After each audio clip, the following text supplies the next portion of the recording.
अस्सलाम वालेकुम। Last video में हमने सीखा था कि किस तरीके से हम HTML के अंदर लिंक लगा सकते हैं, इमेज लगा सकते हैं, एलिमेंट्स क्या होते हैं, नेस्टेड एलिमेंट्स क्या होते हैं, एट्रीब्यूट्स और ग्लोबल एट्रीब्यूट्स क्या होते हैं। आज हम बात करेंगे कि इवेंट किस किस टाइप के होते हैं।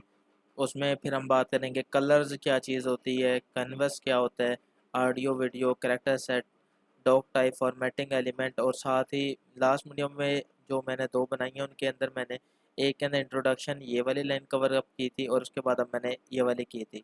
आज की वीडियो के अंदर हम कवर करेंगे और इसके बाद नेक्स्ट भी कवर अप करेंगे।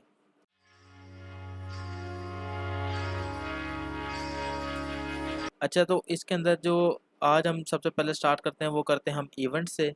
इवेंट पे मैं आ जाता हूँ। तो इवेंट्स हमारे कौन से होते हैं, बल्कि ये मैंने आपको लास्ट लेक्चर में भी बताया था।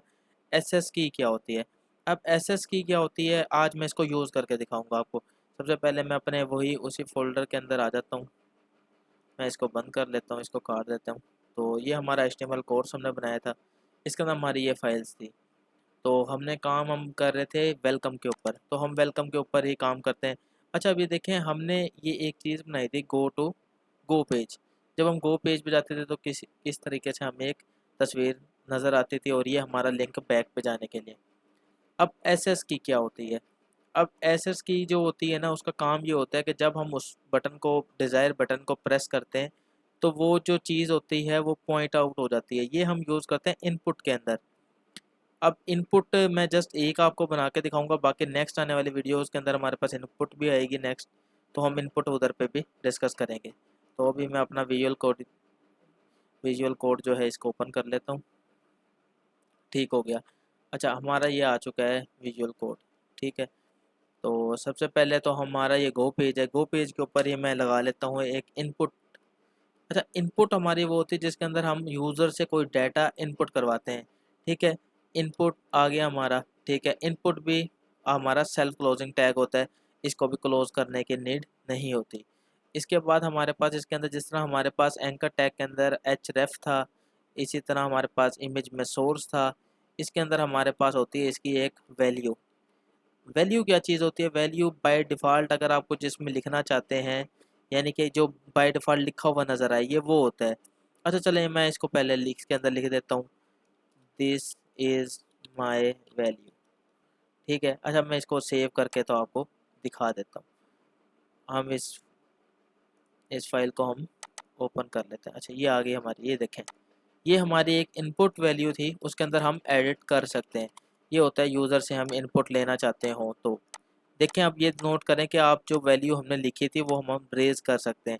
इरेज करने पे हमारे ये बिल्कुल नील हो गया है। तो ये हमारी वैल्यू होती है। इसके अंदर एक होता है प्लेस होल्डर। प्लेस होल्डर अक्सर आपने देखा होगा, इस तरह लिखा हुआ आता है कि ये आपका पासवर्ड, टाइप योर पासवर्ड लिखा आता है। तो हम इसको कैसे ही लिखते हैं, ये होता है हमारा प्लेस होल्डर, PLACHOLDER। अच्छा, ये प्लेस होल्डर के अंदर टाइप योर नेम। ठीक है। तो ये हो गया हमारा प्लेस होल्डर। अच्छा, प्लेस होल्डर भी मैं आपको दिखा देता हूँ। अच्छा, मैं अभी फ़िलहाल वैल्यू को जो है इसको एम्प्टी कर देता हूँ ताकि आपको दिखाई दे। ये देखें, अभी हम इसको रिफ़्रेश करते हैं, ये देखें टाइप योर नेम। अच्छा, ये लिखा हुआ आ रहा है, लेकिन जैसे ही हम इसको क्लिक करते हैं ना और इसके बाद कोई भी लेटर टाइप करते हैं तो ये एक बाय डिफ़ॉल्ट एम्प्टी हो जाता है। और इसी तरह जब हम दोबारा रेज़ करके वापस आ जाते हैं तो दोबारा लिखा आ जाता है, देखें। तो ये होता है हमारा प्लेस होल्डर। अगर हमारी वैल्यू होती तो वो एक बार रेज़ होने के बाद दोबारा से टाइप नहीं हो सकती। अब हम अगर इन दोनों को इकट्ठा यूज़ कर लें तो भी हमें कोई फ़र्क नहीं पड़ता। ज़ीरो इज़ माई नेम, ये मैं बाय डिफ़ॉल्ट एक लिख देता हूँ। ठीक है। तो ये देखें, ज़ीरो इज़ माई नेम, ये लिखा हुआ आ रहा है, लेकिन जैसे ही इसे हम रेज़ करेंगे तो वही लिखा आ गया, टाइप योर नेम। ठीक है। तो ये हमारी एक इनपुट होती है। इनपुट के अंदर ही में होता है हमारे पास SS की, ACCESS की इज इक्वल टू। अब मैं इसको लगा देता हूँ। मैं कहता हूँ कि हम एक पे नहीं हम लगाएंगे, कोई और हम बटन लेते हैं, ओ पे ले लेते हैं। ओ, ये छोटा ओ मैंने इधर पे लिख दिया। अब SS की करेगी क्या, मैं दिखा देता हूँ आपको। हम इधर पे आए, हम अपनी ये रिफ़्रेश करते हैं फाइल और इसके बाद हम अपना Alt+O का बटन दबाएंगे तो हमारा ये बाय डिफ़ॉल्ट इस जगह पे आ चुका है और हम कीबोर्ड की मदद से टाइप कर सकते हैं। ये हमारे होते हैं फंक्शंस, हमारे होते हैं बाय डिफ़ॉल्ट बने हुए। ठीक है। तो ये हमारे एट्रीब्यूट्स होते हैं, ये सब कुछ हम यूज़ करेंगे वक्त के साथ साथ। HTML इवेंट्स ये होते हैं। आईडी होती है, लैंग्वेज मैं ऑलरेडी सिखा चुका हूँ कि लैंग्वेज किस चीज़ के लिए होती है। स्पेल चेक होता है, ये भी इनपुट के अंदर ही यूज़ होती है। फिर इसी तरह स्टाइल होता है, ये सब हम लाइन बाय लाइन जैसे जैसे हमारे पास ये आते हैं तो हम इनको सीखते चले जाएंगे। अब हम बात करते हैं HTML कलर्स की। All modern browser support following 140 colours name. अच्छा, अब ये जो कलर्स होते हैं ना, अभी मैं आपको इस चीज़ का तो पता होगा, क्योंकि मैं अज्यूम यही करूँगा कि आप लोग एक आईटी के स्टूडेंट हैं या फिर आप एक कंप्यूटर की बेसिक नॉलेज जानते हैं। हम जब भी कोई कलर को फॉर्मेट करते हैं या जो भी कलर हम बनाते हैं, तो वो हमारा बेसिक कलर होता है RGB colour. R for red, G for green और B फॉर ब्लू। अब जब हम इस तरह की बात करते हैं और इस तरह का हम क्रिएट करते हैं, तो इन केस के अंदर हम इधर पे मैं आपको दिखा देता हूँ, ये हमारे होते हैं। अगर हम एलिस ब्लू लिखते हैं तो वो कुछ इस तरह का कलर होता है, एक्वा लिखते हैं तो इस तरह का कलर होता है, एज्योर लिखते हैं तो वो इस तरह का कलर होता है। अच्छा, तो मैं अब कलर को स्टार्ट करने से पहले मैं चाहूँगा कि आप लोगों को CSS इन HTML का पता हो। अब इसके लिए मैं ऐसा करता हूँ कि अब मैं आ जाता हूँ अपने VS कोड एडिटर पे। इधर पे अब जो हमारा स्टाइल टैग होता है, ये हमें क्या करता है, ये स्टाइलिंग प्रोवाइड करता है कि हम ये जो हमने एक वेलकम लिखा है, हम आ जाते हैं अपने वेलकम मेन पेज पे। ठीक है, ये अब हमारी हेडिंग्स थी। मैं चाहता हूँ ये जो हमारी फर्स्ट हेडिंग है, इसके अंदर मैं एक स्टाइल को ऐड करूँ। Style is equal to, equal के बाद ये याद रखना है आपने, या तो डबल कोमा, डबल कोट या सिंगल कोट, ये आपने यूज़ लाजमी करना है। इसके अंदर हमने इनको स्टाइल प्रोवाइड करना होता है। अब ये जो चीज़ होती है, ये भी एज एन एट्रीब्यूट होता है आपका। ठीक है, अब फ़िलहाल इसके अंदर मैंने अभी कुछ नहीं लिखा। अभी हम इसके अंदर ज़रूर लिखेंगे, और हम क्या लिखेंगे, ये जो कलर्स हैं हमारे। ठीक है, एक्वा को हम यूज़ करने के लिए क्या करेंगे, हम लिखेंगे कलर, फिर हम कोलन लगाएंगे, और उसके बाद अब अच्छा ये देखें, बाय डिफ़ॉल्ट हमारे पास कुछ नाम आ जाते हैं। देखें, एक्वा, एक्वा मेराइन, अज़्योर, बीच कलर, ये सारे ब्लैक हो गए, ये सारे कलर आप यूज़ कर सकते हैं। अच्छा, इसके अंदर सबसे बड़ी अहम बात क्या होती है कि जब हम बात करते हैं RGB कलर्स की, हम इस तरीके से हैश डालते हैं। रेड को मैं फुल कर देता हूँ। ठीक है, और रेड के दो, या तो आप दो यूज़ कर लें, दो रेड के लिए, दो ग्रीन के लिए, दो ब्लू के लिए, या आप सिंगल रेड, ग्रीन और ब्लू। तो मैं रेड फुल कर लेता हूँ। ठीक है, और ग्रीन को मैं कर देता हूँ 5, और ब्लू को भी मैं फुल कर देता हूँ। अब ये कुछ कलर बन गया है। ठीक है, ये इस तरह का कलर है। तो ये अभी मैंने एक्सटेंशन यूज़ की हुई है, इसीलिए आपको ये चीज़ें नज़र आ रही हैं। अभी मैं फ़िलहाल इसको दिखाता हूँ आपको। तो हम अपने इस कोड पे आ जाते हैं, मैं वेलकम पेज पे आता हूँ, तो ये देखें हमारी हेडिंग को कलर लग चुका है। ये होते हैं हमारे कलर्स। अब कलर के अंदर बाय डिफ़ॉल्ट जो HTML के अंदर कुछ कलर मौजूद हैं, वो क्या होते हैं, ये एक्वा है हमारा। ये बाय डिफ़ॉल्ट कुछ कलर्स हैं हमारे, जो कि HTML के अंदर अगर बाय आप नेम भी कॉल कर देते हैं तो ये इसको सपोर्ट करता है। अब ये हम देख लेते हैं कि ये क्या कलर चेंज होता है, ये देखें। ठीक है, तो इस तरीके से आप इसको यूज़ कर सकते हैं। इसके बाद जो है हमारा, कलर्स के बाद हम आ जाते हैं कैनवस होते हैं। कैनवस के अंदर आप चार्ट्स बना सकते हैं। ये हम उस वक़्त सीखेंगे जिस वक़्त हम जावास्क्रिप्ट के ऊपर जाएँगे। ठीक है, कैनवस हो गया, ऑडियो वीडियो हो गई। ठीक है, बाकी ऑडियो वीडियो का भी अभी हमें ज़रूरत नहीं है, फ़िलहाल हम अभी बेसिक सीख रहे हैं। तो जैसे ही हम जावास्क्रिप्ट की तरफ स्विच ऑन करेंगे, तब जाके हम ऑडियो वीडियो को कवर अप कर लेंगे। कैरेक्टर सेट, कैरेक्टर सेट क्या चीज़ होती है आपकी? कैरेक्टर सेट अभी हमने इस जगह पे शायद यूज़ किया हो, नहीं यूज़ किया। कैरेक्टर सेट आपको पता होगा कि UTF-8 अक्सर हमें कई जगहों पे देखने को मिलता है। अभी बल्कि मैं ये दिखा देता हूँ, देखें इधर पे सिलेक्ट इनकोडिंग UTF-8 के अंदर, यानी कि हम जो चीज़ें टाइप कर रहे हैं वो हमारा UTF-8 के अंदर इनकोड किया जा रहा है। यानी कि अगर हमने कोई चीज़ लिखी है, H लिखा है, तो ये UTF-8 के अंदर टाइप कर रहे हैं। तो UTF हमें ये फंक्शनलिटी प्रोवाइड कर देता है। इसके बाद हमारी डॉक्यूमेंट टाइप होती है, ये मैं ऑलरेडी बता चुका हूँ फर्स्ट वीडियो के अंदर, कि डॉक्यूमेंट टाइप HTML, इसको डिक्लेरेशन होती है। जब भी ब्राउज़र इस फाइल को रीड आउट करता है, तो वो ये चीज़ को समझ जाता है कि ये एक HTML फाइल है। अच्छा, इसके बाद जो हमारे पास प्रीवियस वर्जन थे 4.0 जो था, आज के डेट में हम कहते हैं ये हमारे पास जो वर्जन है ये HTML5 है। तो HTML5 से पहले 4 भी था, 1.1 था। जो वर्जन थे उनके अंदर हमारी डिक्लेरेशन कुछ इतनी बड़ी होती थी, तो ये हमें कंपलसरी होता था कि लिखें। लेकिन आज की डेट में अगर मैं इसको ऊपर से इरेज कर दूंगा, document type doc type HTML को इरेज भी कर दूंगा, तो इससे कोई फ़र्क नहीं पड़ेगा। जैसा कि यहाँ पे आप देख सकते हैं, मैंने इधर पे कोई भी HTML की डॉक टाइप नहीं लिखी। अब अच्छा, इससे थोड़ा बहुत क्या इम्पैक्ट पड़ता है कि ब्राउज़र को थोड़ा सा उसे खुद समझना पड़ता है, कि अंडरस्टैंड करना पड़ता है कि ये कोड किस टाइप का है। अगर लिख देंगे तो भी कोई इशू नहीं है, लिख दें तो ज़्यादा अच्छी अप्रोच अच्छी होती है, क्योंकि जो चीज़ एक चीज़ बनाई जाती है उसका फ़ायदा ही यही होता है कि आप उसको यूटिलाइज़ कर लें। अच्छा, डॉक टाइप के बाद हमारे आते हैं फॉर्मेटिंग एलिमेंट।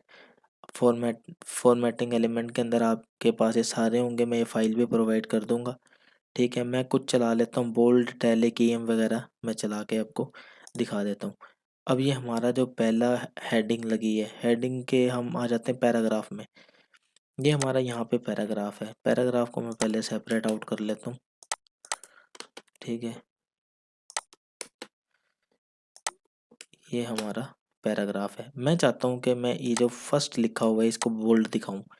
बोल्ड के लिए हम क्या करेंगे, ये आ गया हमारा बी का टैग।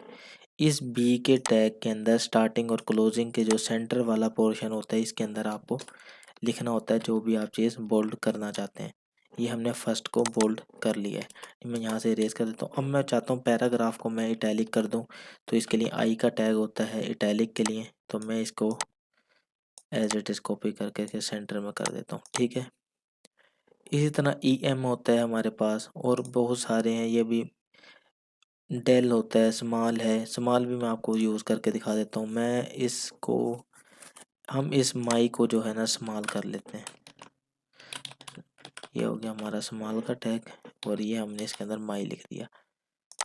इसी तरह सब भी होता है, सुपीरियर भी होता है, हम बता देते हैं। इसके बाद हम कर लेते हैं, और हाँ अभी मैं आपको यहाँ पे BR भी लगाता हूँ। BR लगाते हैं ब्रेक रो के लिए, फिर HR लगा दिया हमने हॉरिजॉन्टल रो के लिए। ठीक है, इसके बाद हम क्या करते हैं, हम इधर पे एक ले लेते हैं। अच्छा, अभी मैं बात कर रहा था आपको कि सब और सुपीरियर। सब आपके पास होता है ये वाला, जो हमारे पास सब वाला होता है, सबस्क्रिप्ट टेक्स्ट होता है, और ये सुपर स्क्रिप्ट टेक्स्ट होता है। आपने देखा होगा जैसा पावर हमारी लगी होती है 8 की पावर 2, C की पावर 2, वो जो छोटा सा करके ऊपर को लिखा आता है वो हम सुपीरियर की मदद से लगाते हैं, और जो होता है हमारे पास नीचे की साइड के ऊपर जो लिखा आता है X2, वो हम SUB की मदद से लगाते हैं। तो मैं दोनों दिखा देता हूँ। ये हो गया हमारा, हम ले लेते हैं ये 2 ले लेते हैं, ये X ले लेते हैं। ठीक है, इसके बाद हम क्या करते हैं, ब्रेक रो करेंगे। ब्रेक रो के बाद एक SUP, ये 2। अच्छा, अब मैं इसको आपको दिखा देता हूँ ये क्या क्या कुछ हमने यूज़ कर लिया है। तो स्मॉल को हम अलग अलग सेपरेट कर लेते हैं ताकि आपको देखने में आसानी हो। बाकी 2 रह गए। ठीक है, अभी हम इसको सेव करते हैं और इसको रन करके देखते हैं। ये देखें, X के साथ हमारे पास सब के अंदर 2 नीचे आ गया, और SUP के अंदर ऊपर पावर की सूरत में आपको नज़र आ रहा है। इसी तरह दिस इज़ माई आपको छोटा स्मॉल नज़र आ रहा है, फर्स्ट बोल्ड नज़र आ रहा है, और पैराग्राफ इटैलिक की फॉर्म में नज़र आ रहा है। तो अंडरलाइन के लिए हम यू यूज़ करते हैं। तो ये आप अपने तौर पे तमाम चीज़ें खुद भी चेक कर सकते हैं। इसके बाद हमारे पास कोटेशन एंड साइटेशन होती है। साइटेशन और कोटेशन वो होता है कि जिस तरह हमें बाज़ औक़ात हम एब्रिविएशंस कर लेते हैं, कि हम HTML लिख देते हैं, तो हम उसके बाद हम उसे दिखा रहे होते हैं कि ये हमारा जो एब्रिविएशन है ये किस काम के लिए हमने यूज़ की है। चलिए मैं अभी इसको आपको यूज़ भी करके दिखा देता हूँ। हम ऐसा करते हैं, इसी पैराग्राफ के अंदर मैं लिख देता हूँ HTML stands for hyper text markup. ठीक है, अभी इसके अंदर मैं ऐसा करता हूँ कि इसके वो में हम कर लेते हैं HTML एब्रीविएशन, और इस HTML को इसके अंदर हम पास ऑन कर लेते हैं। जिस तरह हमारे पास HTML होता है इसी तरह हमारे पास डिफरेंट दूसरी चीज़ें होती हैं। अगर मैं इस पैराग्राफ को टाइटल लगा दूंगा, टाइटल, ठीक है, title is equal to this paragraph contains information. अब ये टाइटल होता क्या है? ये टाइटल हम इस जगह पे भी यूज़ करेंगे। टाइटल बेसिकली किसी भी टेक्स्ट का, जिस तरह हम कहते हैं कि जब हमें टाइटल होता है ना, टाइटल अनवान होता है किसी भी चीज़ का। अनवान हमारा है HTML का क्या होगा कि ये हम इसको एज जब हमारा होवर होगा तो हमें ये नज़र आएगा। ये हो गया हमारा हाइपर टेक्स्ट मार्कअप लैंग्वेज, ठीक हो गया। अब मैं इसको आपको दिखाता हूँ कि इन दोनों में क्या, ये जो टाइटल हमने एक पैराग्राफ को टाइटल लगाया है और एक AWR को लगाया है, ठीक है। तो हम आ जाते हैं इधर, दोबारा रिफ्रेश करते हैं इसको। ये देखें, जब हम इस पैराग्राफ के ऊपर आ रहे हैं, ये देखें, एक मिनट, ये देखें, इधर आते हैं हम, दिस पैराग्राफ कंटेन इंफॉर्मेशन। जब तक हम इस पैराग्राफ पे रहेंगे हमें हर जगह के ऊपर यही नज़र आएगा, ये तमाम, क्योंकि पैराग्राफ का पार्ट है। अच्छा, इसके बाद ये जो हमारा HTML है, जब हम HTML पे जाते हैं तो देखें इसके नीचे एक तो अंडरलाइन हो रहा है डॉट की फॉर्म में, और ऊपर से लिखा आता है हाइपर टेक्स्ट मार्कअप लैंग्वेज। यानी कि HTML यहाँ पे किस चीज़ को रिप्रेजेंट कर रहा है। बात बात क्योंकि हर बंदा इस चीज़ को आइडेंटिफाई नहीं कर सकता कि HTML क्या चीज़ है, तो इसलिए ये हमारे पास एज एन एब्रीविएशन यूज़ हो रहा है। आज के लिए इतना ही, मिलते हैं इंशाल्लाह नेक्स्ट वीडियो के अंदर 4th लेसन के साथ। जब तक के लिए अल्लाह हाफिज़।